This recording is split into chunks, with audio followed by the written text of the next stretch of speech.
Polavaram project నిర్మాణంపై చిత్తశుద్ది ఉందని, పోలవరం నిర్వాసితుల పట్ల అభిమానంతో ఉన్నామని ముఖ్యమంత్రి చంద్రబాబు నాయుడు వెల్లడించారు. పోలవరం ప్రాజెక్టు అనుకున్న సమయానికి పూర్తవుతుందని, నిర్వాసితుల్లో ఏ ఒక్కరికి అన్యాయం జరగరాదన్నారు. పోలవరం ప్రాజెక్టును మళ్లీ గాడిలో పెట్టామని, 2027 పుష్కరాల కంటే ముందే ప్రాజెక్టును పూర్తి చేసి జాతికి అంకితం చేస్తామని స్పష్టం చేశారు. పుట్టపర్తి పర్యటన ముగించుకుని నిన్న అమరావతి చేరుకున్న అనంతరం క్యాంపు కార్యాలయంలో పోలవరం నిర్వాసితులతో సీఎం చంద్రబాబు సమావేశమయ్యారు. పోలవరం నిర్వాసితులకు 306.16 కోట్ల పరిహారం ఆర్&ఆర్ ప్యాకేజీని సీఎం చంద్రబాబు అందించారు. అలాగే పలువురు లబ్ధిదారులకు ఆర్&ఆర్ కాలనీలో ఇళ్ల తాళాలను అందించారు. ఇళ్ల పట్టాల నిమిత్తం 62.05 ఎకరాలు ల్యాండ్ టు ల్యాండ్ కింద 520.02 ఎకరాలను గుర్తించినట్లు అధికారులు వెల్లడించారు. 23 నెలల్లో ఇప్పటికే 3 దఫాలుగా నిర్వాసితులకు పరిహారం అందించిన సీఎం శుక్రవారం 4వ విడతలో మరికొంతమంది నిర్వాసితులకు పరిహారం అందించారు. ఈ సందర్భంగా ముఖ్యమంత్రి మాట్లాడుతూ కాటన్ దొర జయంతి రోజున పోలవరం నిర్వాసితులతో సమావేశం కావడం, ఆర్&ఆర్ ప్యాకేజీ నిధులు ఇవ్వడం ఆనందంగా ఉందని చెప్పారు.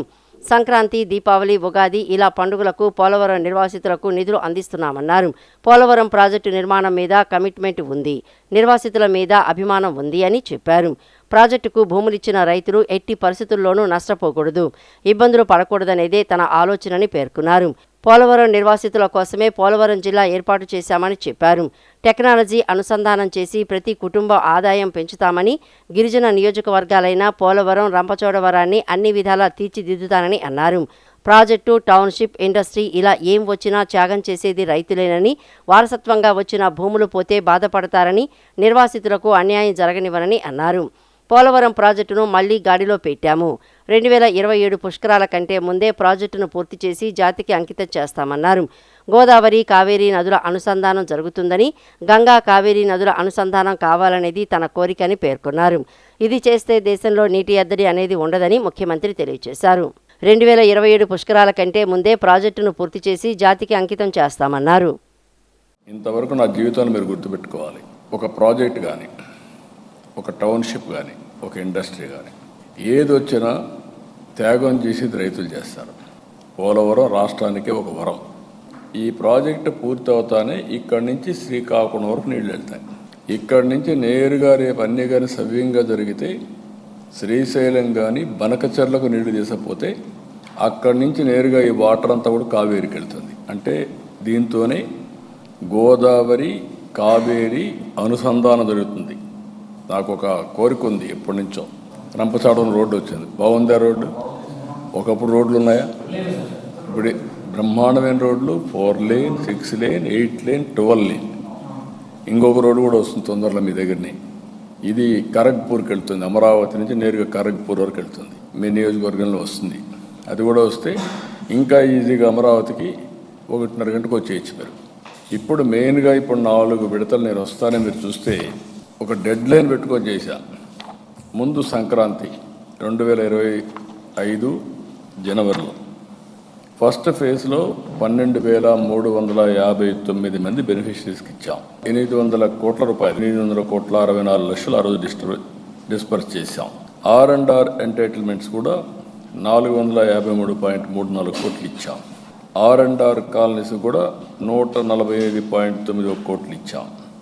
ఇందులో ఆర్&ఆర్ ఎంటైటిల్మెంట్ 453.34 కోట్లు, ల్యాండ్ ఎక్విజిషన్ 198.39 కోట్లు, వీడికి ఇచ్చింది మాత్రం 149 కోట్లు ఇచ్చాం. దీపావళి రెండోసారి అక్టోబర్ 2025లో ఈసారి హైయెస్ట్ నెంబరు బెనిఫిషరీస్ కవర్ చేసాం. 12,818 కవర్ చేశాం. ఇంకొక పక్క హైయెస్ట్ ఫేజ్ వైజ్ డిస్బర్స్మెంట్ కూడా 911.65 లక్షలు ఇచ్చాం.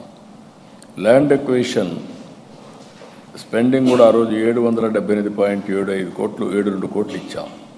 అడిషనల్ సపోర్ట్ త్రూ ఆర్&ఆర్ ఎంటైటిల్మెంట్కి 31.35 లక్షలు, ఆర్&ఆర్ కాలనీస్కి 101.55 కోట్లు ఇచ్చాం. మీరు నెక్స్ట్ ఫెస్టివల్ ఉగాదికి మళ్ళీ ఇచ్చాం. ఉగాదిలో మీరు చూస్తే 1912 మందికి ఇచ్చాం, 226.61 కోట్లు డిస్ట్రిబ్యూట్ చేశాం. ఇంకొక పక్కన ల్యాండ్ ఎక్విజిషన్ 141.8 కోట్లు ఇచ్చేసాం. అదే మరి సప్లిమెంటరీ ఆర్&ఆర్ కూడా సపోర్ట్ చేశాం. పదవుల కంటే రాష్ట్ర సుస్థిరత, ప్రజల క్షేమం కోసం 2024 ఎన్నికల్లో పొత్తు నిర్ణయం తీసుకున్నట్లు జనసేన అధినేత డిప్యూటీ సీఎం పవన్ కళ్యాణ్ స్పష్టం చేశారు. అయితే జన సైనికుల ఆత్మగౌరవానికి ఇబ్బంది రానియనని స్పష్టం చేశారు. తాను త్రికరణ సుదితో మద్దతు ఇచ్చారని, అవతలి వైపు నుంచి కూడా అదే కోరుకుంటున్నారన్నారు. ఎన్నో ఆటుపోట్లు తట్టుకుంటేనే పార్టీని నడపగలమని అన్నారు. జనసేన పార్టీకి మూల స్తంభం కార్యకర్తలని, కుటుంబం నడిపే పార్టీగా ఉండకూడదని కోరుకుంటున్నారని పవన్ అన్నారు. జనసేన ప్రజాప్రతినిధులు, ముఖ్య నేతలు, కార్యకర్తలతో జనసేన అధినేత డిప్యూటీ సీఎం పవన్ కళ్యాణ్ నిన్న మంగళగిరిలో ఆత్మీయ సమావేశం నిర్వహించారు. శస్త్రచికిత్స తర్వాత కోలుకున్న పవన్ మొదటిసారిగా పార్టీ నేతలు, కార్యకర్తలతో భేటీ అయ్యారు. ఈ సందర్భంగా తన అనారోగ్యానికి దారితీసిన పరిస్థితులపై మాట్లాడారు. సైనస్ సమస్యతో చాలా ఇబ్బంది పడ్డానని, కంటి చూపు పైన అది ప్రభావం చూపడంతో ఆపరేషన్ తప్పనిసరైందని అన్నారు. పర్యటనలకు వెళ్లినప్పుడు అభిమానుల తాకిడికి కారణంగా భుజం సమస్య వచ్చిందని తెలిపారు. తన ఆరోగ్యం కోసం ప్రార్థించిన అందరికీ సభావేదికగా కృతజ్ఞతలు చెప్పారు. 2024లో మనం ఒంటరిగా వెళ్తే బాగుండేదని కొందరు నాయకులు అంటున్నారని సభలో పవన్ ప్రస్తావించారు. అయితే అప్పట్లో చంద్రబాబు వంటి నాయకుడినే జైల్లో పెట్టిన విషయం గుర్తు చేశారు. ఇంకోసారి వైఎస్ఆర్సీపీ వస్తే ఎవరిని బతకనిచ్చేవారు కాదని అన్నారు. అందుకే చంద్రబాబు బయటకు రావాలని బలంగా కోరుకోవడంతో పాటు పొత్తు నిర్ణయం తీసుకున్నట్లు వివరించారు. పొత్తులో ఇబ్బందులు ఉన్నాయని, చిన్న చిన్న సమస్యలు పరిష్కరించుకుందామని చెప్పారు. పక్క రాష్ట్రంలో ఒకరు పార్టీ పెట్టి సీఎం అయ్యారని, తాను కూడా అలా వెళ్తే బాగుండేదని అనేక మంది సలహాలు ఇస్తున్నారని, కానీ ఏపీలో పరిస్థితులు వేరనే విషయాన్ని వాళ్ళు తెలుసుకోవాలని వ్యాఖ్యానించారు. జనసేన పార్టీని క్షేత్రస్థాయిలో ఇది నా పార్టీ అన్న భావంతో భుజాన మోస్తుంది మీరే. పార్టీ భావజాలాన్ని ప్రజల్లోకి తీసుకెళ్లి పార్టీ బలోపేతానికి కీలక పాత్ర పోషిస్తున్నది కూడా జనసేన సాధకులు, ఉద్యమీలు. నేను పార్టీ స్థాపించినప్పుడు నా వద్ద కేవలం ఒక భావజాలం, ఎలాంటి ప్రతికూల పరిస్థితులనైనా ఎదుర్కొనే ధైర్యం, ప్రజల జీవితాల్లో, సమాజంలో మార్పు తీసుకురావాలనే ఒక నిబద్ధత మాత్రమే ఉన్నాయి. ఆ సమయంలో నీ వెంట మేము ఉన్నామని నిలబడ్డ 150 మంది సన్నిహితులు కావచ్చు, నా జన సైనికులు కావచ్చు, నా ప్రాణం కావచ్చు, వాళ్ళే నిలబడ్డారు. ఈరోజు జనసేన వెంట ఐడియాలజీ, కరేజ్, కమిట్మెంట్ కలిగిన దాదాపు 20,000 మంది సాధకుల సమూహం నిలబడి ఉంది. దాదాపు 21.5 లక్షల పైగా జన సైనికులు, వీర మహిళల్ని ఉద్యమ సభ్యులుగా చేర్చి ఒక్కడిగా ప్రారంభమైన జనసేనని ఈ రోజున 21.5 lakhsతో బలమైన జన సైన్యంగా తీర్చిదిద్దడంలో మీ పాత్ర చాలా కీలకం.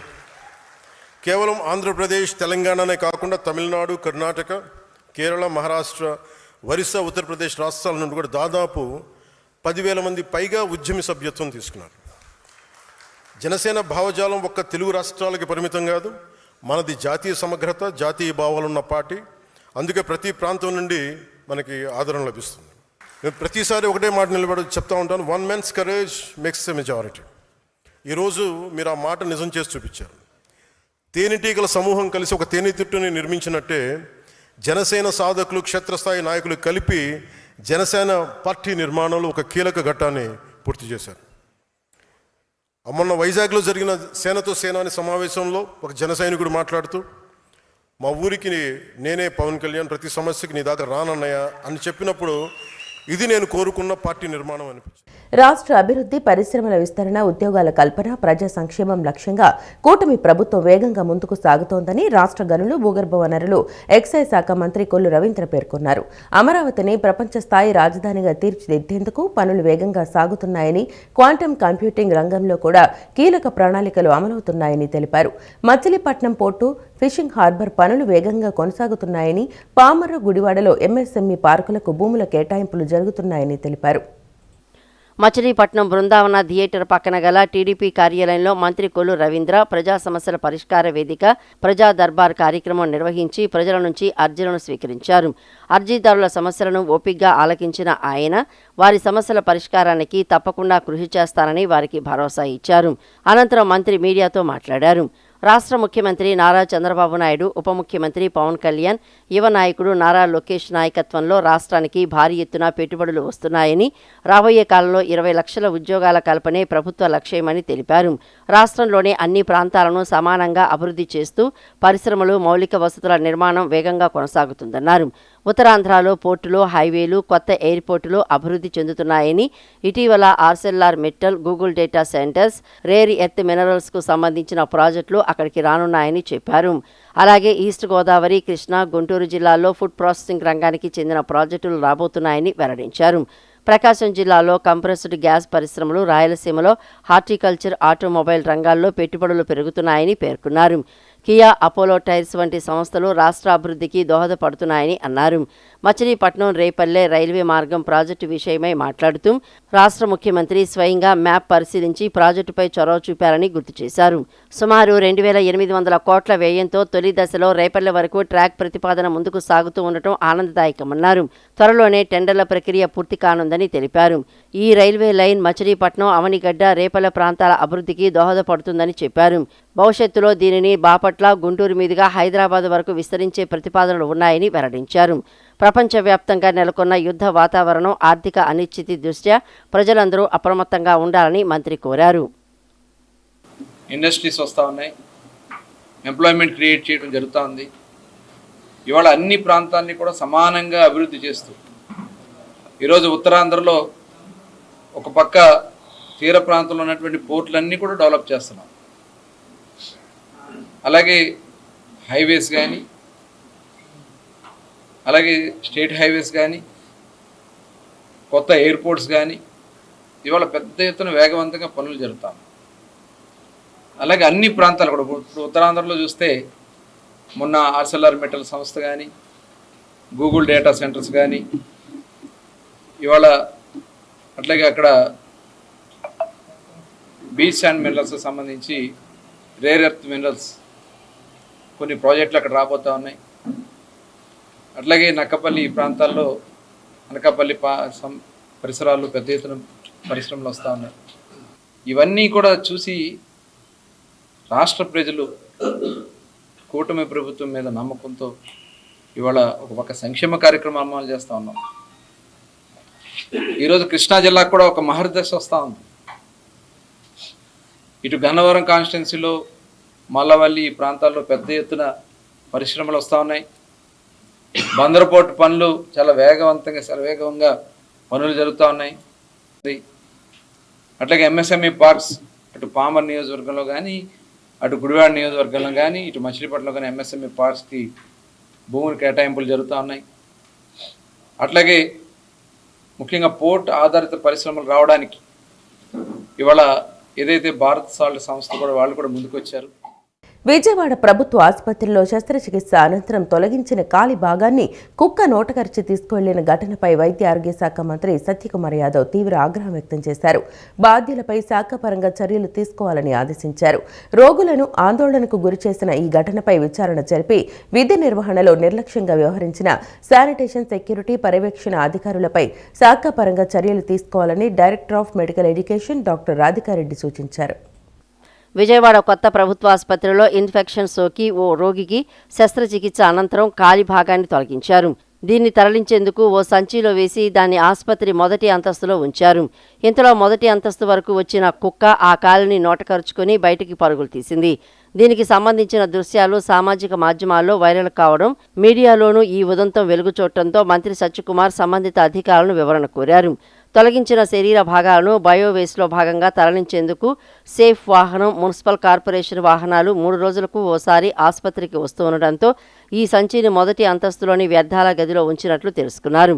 కుక్క మొదటి అంతస్తు వరకు ఎలా వచ్చిందని మంత్రి సత్యకుమార్ ప్రశ్నించారు. తొలగించిన ఖాళీ భాగాన్ని కుక్క నోట కరుచుకొని బయట తిరిగిన ఘటనలో ఉద్యోగుల బాధ్యతారాహిత్యం ఉందని మంత్రి సత్యకుమార్ యాదవ్ అభిప్రాయపడ్డారు. ఈ ఘటనపై లోతుగా విచారణ జరిపి నివేదిక పంపాలని స్పష్టం చేశారు. ఇలాంటి ఘటనలు పునరావృతం కాకుండా చూడాలని ఆసుపత్రి సూపరింటెండెంట్లంతా అప్రమత్తం కావాలని ఆదేశించారు. ఆసుపత్రుల్లో కుక్కల సంచారం లేకుండా చూడాలని మున్సిపల్ అధికారులతో సమన్వయం చేసుకోవాలని మంత్రి పేర్కొన్నారు. శ్రీ దుర్గామల్లేశ్వర దేవాలయానికి వెళ్లే పాత మెట్ల మార్గంలో శుక్రవారం తల్లితో కలిసి మెట్ల పూజ చేస్తున్న బాలిక తలపై కుమార్తె స్నేహతో కలిసి మొక్కు తీర్చుకునేందుకు దుర్గగుడికి వచ్చారు. పాత మెట్ల మార్గంలో మెట్లకు పసుపు రాసి కుంకుమ బొట్లు పెడుతూ పైకి వెళ్తున్నారు. ఈ మార్గంలోని పైకప్పు స్లాబు పాతది కావడంతో పెచ్చి ఊడి బాలిక తలపై పడింది. ఈ ప్రమాదంలో గాయపడిన బాలికను దేవస్థానం సిబ్బంది డిస్పెన్సరీకి తరలించారు. ఆ సమయంలో దేవస్థానంలో వైద్యులు లేకపోవడంతో నర్సు ప్రథమ చికిత్స చేసి పంపినట్లు ప్రత్యక్ష సాక్షులు తెలిపారు.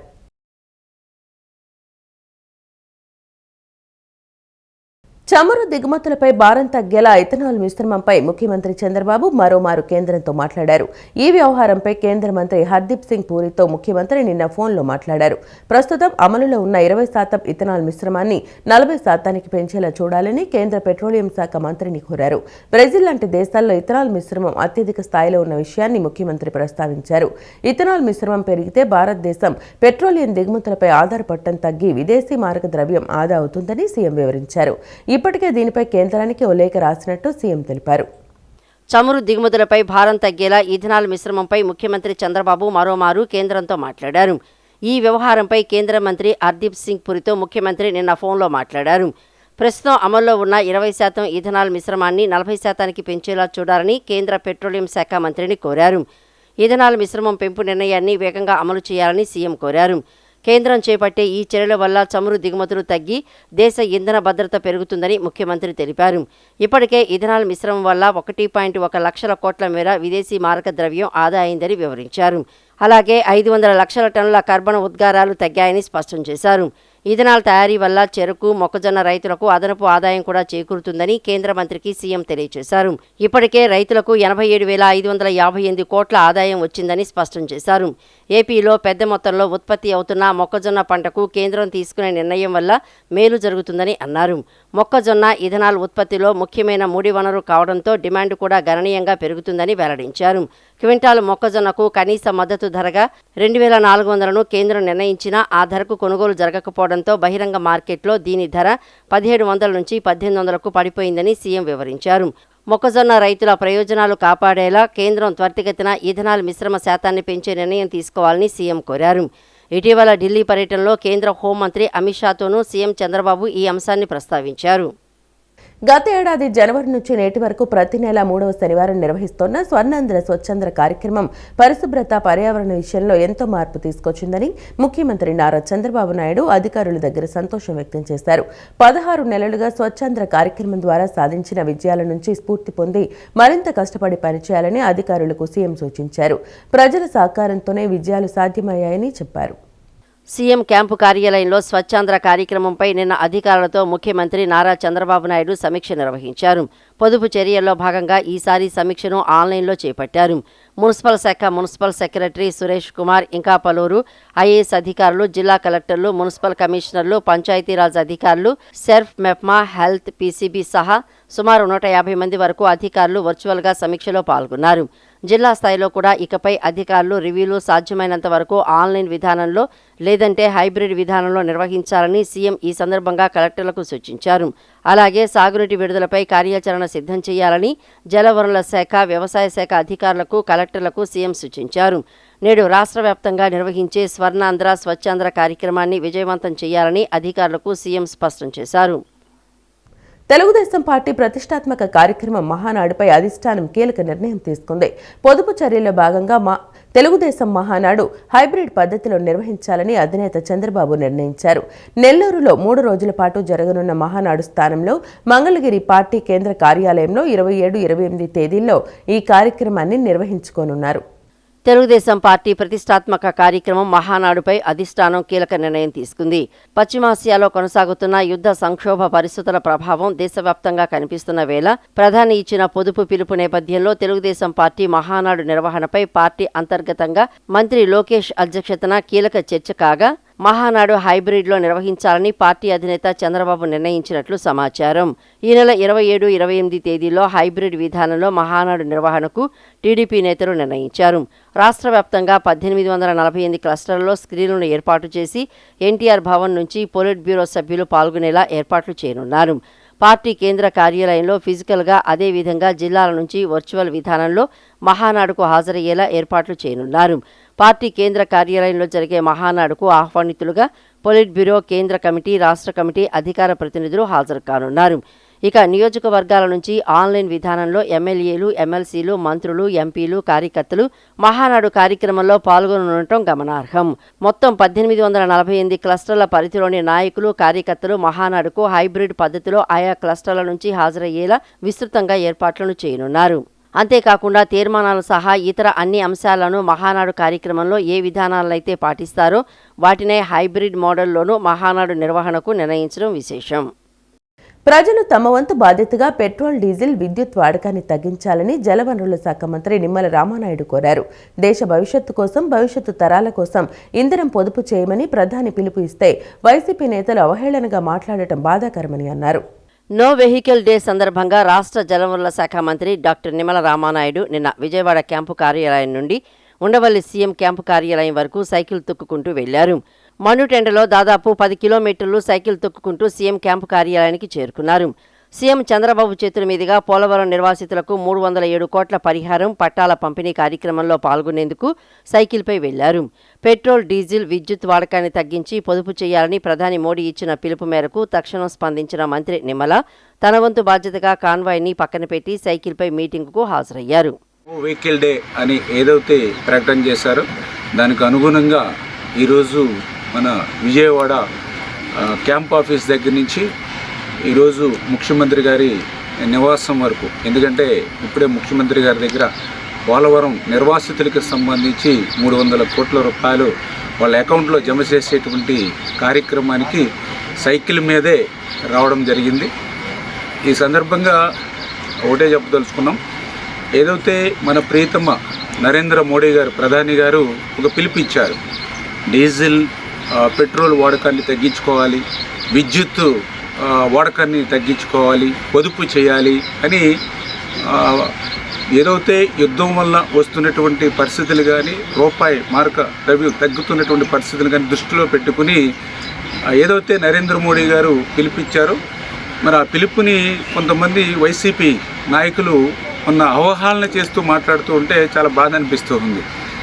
ఏదైతే ఆయన చెప్పినట్లుగా డీజిల్, పెట్రోలు, విద్యుత్ పొదుపుగా వాడుకోవడం, పొదుపుగా ఉండడం మీకు ఇష్టమైతే చేయండి, లేకపోతే రేపొద్దున అడుక్కు తింటామంటే తినండి. కానీ ఇట్లా ఒక ప్రీతమ ప్రధాని, అందరూ అభిమానించేటువంటి ప్రధాని, ఈ దేశ భవిష్యత్తు దృష్ట్యా, భవిష్యత్తు తరాల దృష్ట్యా పిలిపించినటువంటి నరేంద్ర మోడీ గారిని సైతం విమర్శించేటువంటి స్థాయికి వైఎస్ఆర్సీపీ నాయకులు చేరుకున్నారని అంటే వీళ్ళు పిచ్చి పరాకాష్ఠకు చేరినటువంటి. ప్రజలకు ప్రభుత్వ సేవలను మరింత చేరువ చేయడంతో పాటు వారి సమస్యలను తెలుసుకుని వేగవంతంగా పరిష్కరించే లక్ష్యంతో ప్రజా సమస్యల పరిష్కార వేదిక కార్యక్రమాన్ని ప్రతి శుక్రవారం నియోజకవర్గ స్థాయిలో నిర్వహించనున్నట్లు కలెక్టర్ డాక్టర్ జి లక్ష్మీషా అన్నారు.